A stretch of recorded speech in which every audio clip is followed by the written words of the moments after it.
When we release things from our life, whether it's thoughts, whether it's, worry, whether it's, just things that we're carrying from yesterday into today. So when we release those things, it just tends to give our life more space, because usually our life is crowded with emotions, crowded with so many things, crowded physically by people.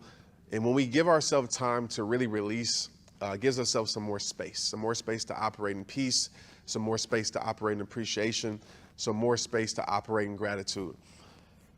Let's get right into this training, you guys. And I'm going to bounce around a lot, and I want to pour as much as I can into you guys. Okay. So this training is me just pulling from everywhere, right? I don't have much structure in this. I just want to give you as much as I can when it comes to moving on with your life. And the first thing it keeps popping up in my head, so I'm not going to ignore it. I'm not going to wait.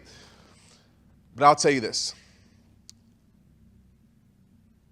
When the pain of staying becomes worse than the uncertainty of leaving, you will start to move on with your life. I'm going to say that again.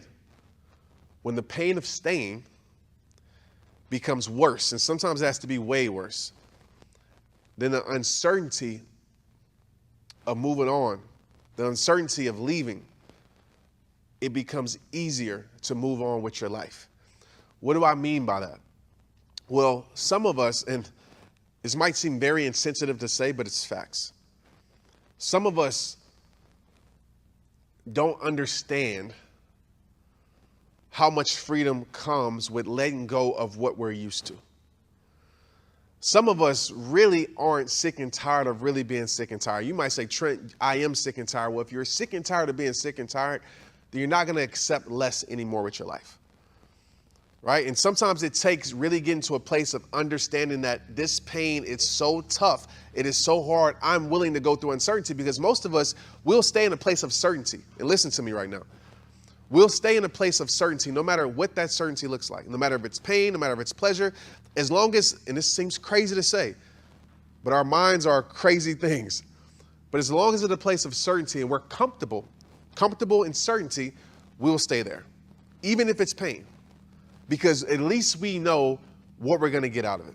At least we can maybe even have a plan. Okay, when I go through this, I can do this. And some of us, our plans are bad habits. Some of us, we go through pain and we turn to drugs, we turn to drinking, we turn to things we shouldn't turn to because we're dealing with this pain. So some of us would rather stay in certainty and comfort than move on to the uncertain things in our life. And why is that? None of us like uncertainty. None of us like surprises. Let's be real. You might say, oh, I like to be surprised. No, you like the surprises that you want in your life. None of us like uncertainty. None of us like moving on into the unknown. And so if we're leaving something, automatically that means that for most of us, we're moving on to the unknown, right? We're letting go of something that's been a big part of our life, and we don't know what our life is going to be without it. My thing was football. You guys know that. Like, me and football was together. We were like dating. Like, that was my everything. That was my love. That was my heart. And I know that might seem like kind of like strange, like Trent, that is kind of, but for my athletes out there, or for somebody who has a strong connection to something they love and do, you understand it. And so that's why I was so afraid to let go of sports, because there was so much uncertainty. Even though I knew I didn't love it anymore, I stayed in it. Why? Because at least it was certainty. At least it was somewhat comfortable, even in the uncomfortableness of it. I know that sounds weird, but I'm pretty sure you guys can relate to it. So I would rather stay in that, even though I didn't love it, even though I didn't want to do it anymore, even though I knew I needed to move on from it. Because guess what? The pain of staying was hard. It was worse. I knew it was over for me. I knew it was over. I knew there was nothing going to happen. I knew I was going to make it to the NFL. I even settled for arena football. And arena football sucks. And sorry if there's any arena football. Well, it's done now. But arena football sucks. It's terrible. And so I even settled for even less, because at least I would have that title to my life. At least I would have that somewhat significance to my life. Even if it wasn't the level of significance that I once had, as long as I have a little bit of it. And how many of us right now watching this can relate? Can you relate to that? Some of us, we would rather a little bit of something, right? We can have 90% of pain, 90% of headaches, 90% of stress. And some of us will stay in that. Even if it's 2%, a little bit, 1%, less than 1% of pleasure, of a little bit of happiness, a little bit of joy. We would rather stay in that little than accept nothing. So for those in a relationship that's bad, you would rather stay in a relationship that's bad as long as they give you that 1%, then move away from the relationship, release the relationship, and have nothing from that person. Now, this is where you have to start thinking about your future. How is that going to help your future? What is your future going to be filled with if you choose to stay in something that's toxic for your life? If you choose to stay in something that's bringing you tears every single night? If you choose to stay in something that's destructing, destroying? Now, I use those words because it's true. Your life. So for me, it had to come to a place of, hey, I don't care about the uncertainty. I don't care about being uncomfortable. I would rather go down this path that I don't know where it's going to lead than stand on a path that I know is going to lead me to something that I don't want for my life. I would rather go to the path that I don't know where it's going. It could take me to something worse. It could take me to something better. I don't care, but I know where I'm not staying. And when you get to a place of knowing where you're not staying, then you'll find a way to move on. But you can't let the unknown, the uncertainty, being uncomfortable, keep you in a place that you know is not going to better your life. And as I move through this, listen, I'm already probably 10 minutes in, and I ain't even thought about the stuff I was about to talk about. It's one of those trainings today. It's really going to break through for you. This is going to be one of the trainings that you come back to and say, this is the training that really changed my life. This is the training that really helped me move the needle in my life, really helped me break free from the things that I know are breaking me. But I want you to focus on three things. And as I talk, think about these three things. It's 3 A's. And I did a podcast recently and I actually messed up one of the A's, but it's kind of the same word. But the first A, when it comes to moving on, you got to have awareness. What do I mean by awareness? And I'll dive into this a little bit more. But you got to have awareness, self-awareness. You got to have awareness of your standards, your values, what you aren't willing to negotiate, what boundaries aren't you willing to budge. Because when you have self-awareness and you realize, okay, this is where I'm at, this is what I'm dealing with, this is where I'm being hurt at, this is where I'm settling for less at, the more you have self-awareness that you're in a situation that sucks, and you're not smoke screening it. You're not trying to pretend like it's perfect for social media because you're so afraid of what people are going to say, or you're so afraid that if I leave this job, I'm not going to have a job and people are going to ask me all these questions, right? You got to be self-aware to know that if I stay in here, I'm not going to ever be free from this pain. You got to know exactly the reality of the situation, because some of us, we try to fake it till we make it in the situation.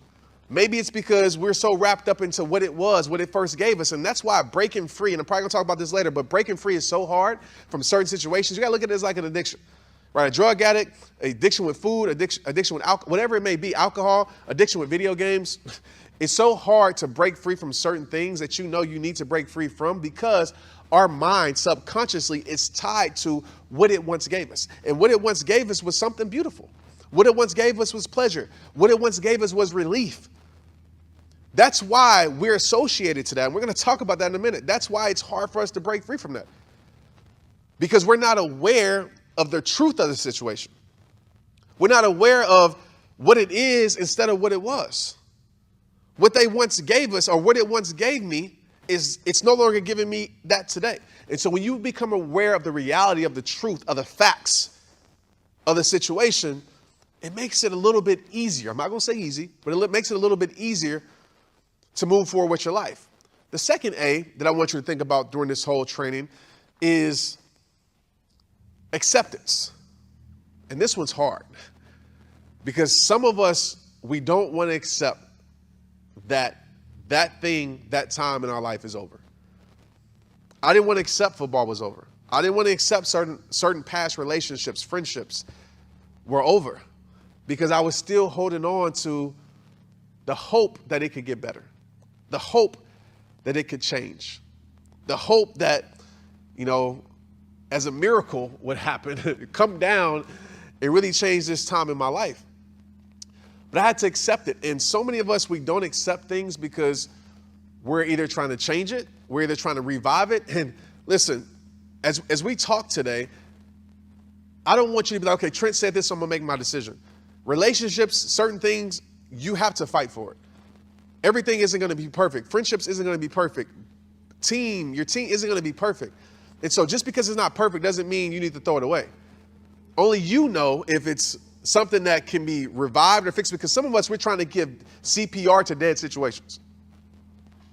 I don't know if you heard that. Some of us are trying to give CPR to dead situations, and it's killing ourselves because we're trying to revive something that isn't meant to be revived. AKA, we're trying to fix something that's meant to stay broken. And so when it comes to acceptance, you got to accept that it's over.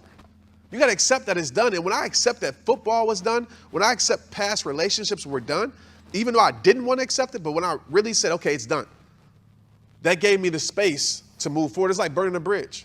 We talk about that in the rehab process. With release, it was like burning the bridge. And so, okay, the bridge is burned, so I can't turn back and go back now. I have to figure it out. I have to move forward with my life. So acceptance is key. And even with closure, some of us, we never move forward because we're waiting on an apology that might not ever come.